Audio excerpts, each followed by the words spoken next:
শীতকাল চলছে নাকি, শীতকাল সম্পর্কে দুটো কথা বলে দিয়ে আপনার উপকার হবে ইনশাল্লাহ, আমাদের উপকার হবে ইনশাল্লাহ।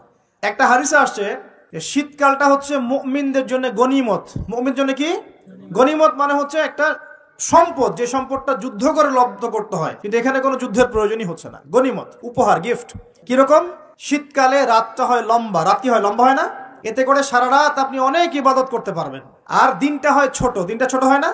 এতে করে আপনি দিনের বেলা সওম বা রোজা রাখতে পারবেন। শীতকাল আসলেই সাহাবীরা বলতেন আহলান সাহলান, শীতকালকে বলতেন আহলান সাহলান, শীতকাল তুমি এসেছো আলহামদুলিল্লাহ। এখন রাত্রেবেলা হে কোরআনওয়ালারা তোমরা উঠে যাও এবং কোরআন তেলাওয়াত করতে থাকো, এবং দিনের বেলা তোমরা সওম পালন করতে থাকো আলহামদুলিল্লাহ। তো শীতের রাতটা কাজে লাগাতে পারি না আমরা?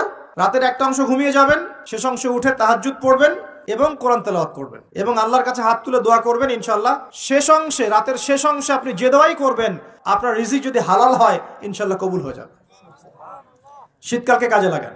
আবার দিনটা হয় ছোট, তাই দিনের বেলা আপনি সওম বা রোজা রাখতে পারবেন। আল্লাহ পাক তৌফিক দান করুন।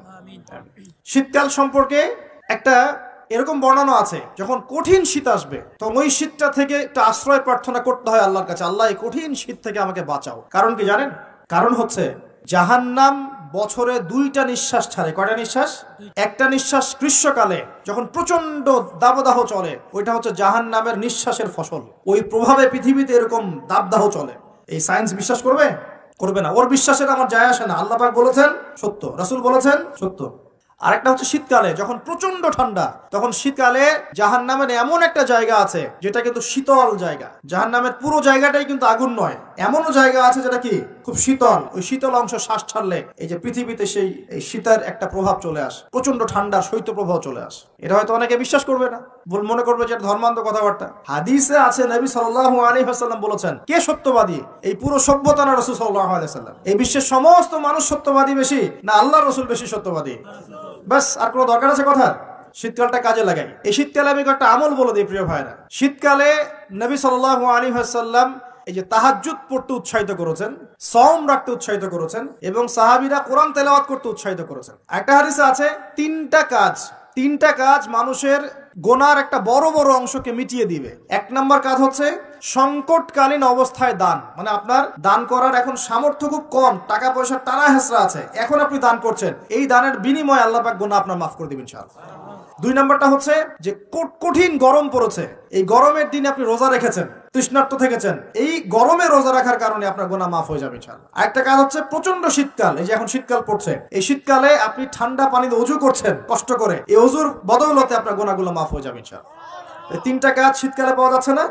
3 নম্বর কাজটা শীতকালে পাওয়া যাচ্ছে না, যে শীতের সময় পূর্ণাঙ্গ রূপে ওযু করলে আপনার গুনাহগুলো মাফ হয়ে যাবে ইনশাআল্লাহ। তো শীতকালে মাশাআল্লাহ আমাদের ওয়াজ মাহফিলগুলো হবে, ওয়াজ মাহফিলগুলোতে অ্যাটেন্ড করবেন, ঈমান রিচার্জ করবেন, রাতের বেলা তাহাজ্জুদ পড়বেন ইনশাআল্লাহ, তাড়াতাড়ি ঘুমিয়ে যাবেন যাতে করে শেষ রাতে আপনি উঠতে পারেন। রাতটা লম্বা হবে, একটা অংশে কোরআন তেলাওয়াত করবেন, একটা অংশে দোয়া করবেন ইনশাআল্লাহ তাআলা। আল্লাহ পাক দুনিয়া আখিরাতের যত হাজত আপনার পূর্ণ করে দিবেন ইনশাআল্লাহ। আর দিনের বেলা সম্ভব হলে সওম রাখবেন। আরেকটা কাজ আমাদের করা উচিত, এটা আমি মাহফিলের মাধ্যমে অ্যানাউন্স করছি, আমাদের উচিত শীতকালে আশপাশে যে দরিদ্র শীতার্থ মানুষগুলো আছে, স্পেশালি গ্রামাঞ্চলে, দেশের উত্তরাঞ্চলে কিন্তু প্রচুর শীত পড়ে, এরকম বিভিন্ন অঞ্চলে কিন্তু প্রচুর শীতার্থ মানুষ আছেন। এই শীতার্থ মানুষদের জন্য সামর্থ্যবানদের উচিত হবে শীত বস্ত্রের ব্যবস্থা করা, কম্বল হোক, অন্যান্য গরম কাপড় হোক, এগুলোর ব্যবস্থা করে বিভিন্ন ফাউন্ডেশন বা সংগঠন বা পলিটিক্যাল অ্যাসোসিয়েশন বা মসজিদ মাদ্রাসা এগুলোর উদ্যোগে এই শীত বস্ত্রগুলো মানুষের মাঝে বিতরণ করার চেষ্টা করতে হবে ইনশাআল্লাহ তাআলা। পারা যাবে না ইনশাআল্লাহ? আমরাও নিয়াত করছি ইনশাআল্লাহ এই শীতে আমরা পুরো বাংলাদেশ ব্যাপী আমাদের সামর্থ্য অনুযায়ী মানুষের সাদাকাগুলোকে কালেক্ট করে আমরা শীত বস্ত্র বিতরণ করবো ইনশাআল্লাহ তাআলা, এবং আমরা রিকোয়েস্ট করবো আপনাদের দানের হাতটাকে প্রশস্ত করতে। তবে মনে রাখবেন, কখনো যদি দেখেন যে আমার নামে বা আমাদের ফেসবুক আইডি ইউজ করে, পোস্টকে ইউজ করে কেউ দান সদকা চাচ্ছে, এনশিওর না হওয়া পর্যন্ত কেউ দান করবেন না। এরকম প্রচুর প্রতারক ফ্রড বের হয়েছে যারা আমাদের নাম ইউজ করে কিন্তু মানুষের কাছে টাকা পয়সা চাওয়ার চেষ্টা করছে। আমি কখনো মানুষের সামনে এভাবে কোনো প্রজেক্টের জন্য টাকা পয়সা চাই না। যদি চাই এইভাবে জনসমক্ষে এসে বলবো যে এই প্রজেক্টের জন্য চাচ্ছি। মানে এখন যেটা বললাম, ইনশাআল্লাহ শীতকালে আমরা শীত বস্ত্র বিতরণ করব, যার যার সামর্থ্য আছে আমাদের অফিসিয়াল পেজে আমাদের সব নাম্বারগুলো, অ্যাকাউন্ট নাম্বারগুলো দেওয়া হবে, সেখানে আপনারা পাঠাবেন, আমরা বিতরণ করবো ইনশাআল্লাহ, এবং সেটা সম্পূর্ণ আমার নিজের তত্ত্বাবধানে চলবে ইনশাআল্লাহ তাআলা। এখন এই কাজগুলো শুধু আমরা করবো না, আপনারাও করবেন, বিভিন্ন সংগঠন থেকে করবেন, করবেন, আপনাদের মসজিদ থেকে করবেন, মাদ্রাসা থেকে করবেন, পলিটিক্যাল অ্যাসোসিয়েশন থেকে করবেন, ধর্মীয় সংগঠনগুলো থেকে করবেন। এতে করে কি হবে জানেন?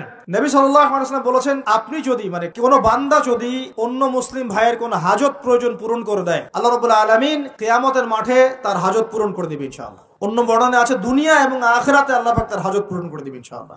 একটা হাদিসে এসেছে, একজন বান্দা যতক্ষণ মুসলিম ভাইয়ের প্রয়োজন পূরণ করে, আল্লাহ রাব্বুল আলামিন ততক্ষণ পর্যন্ত তার প্রয়োজন পূরণ করে থাকেন। অতএব অন্যের মুখে হাসি ফোটানোর নিমিত্তে এই শীতার্থ মানুষগুলোর পাশে আমাদের দাঁড়ানো উচিত। আল্লাহ পাক আমাদেরকে তৌফিক এনায়েত করুন। শীতকালে এই কাজগুলো করবেন। আর শীতকালে কিন্তু কিছু কিছু নোংরামি কাজ হয়, এই কাজগুলো বর্জন করতে হবে। পারবেন না ইনশাআল্লাহ?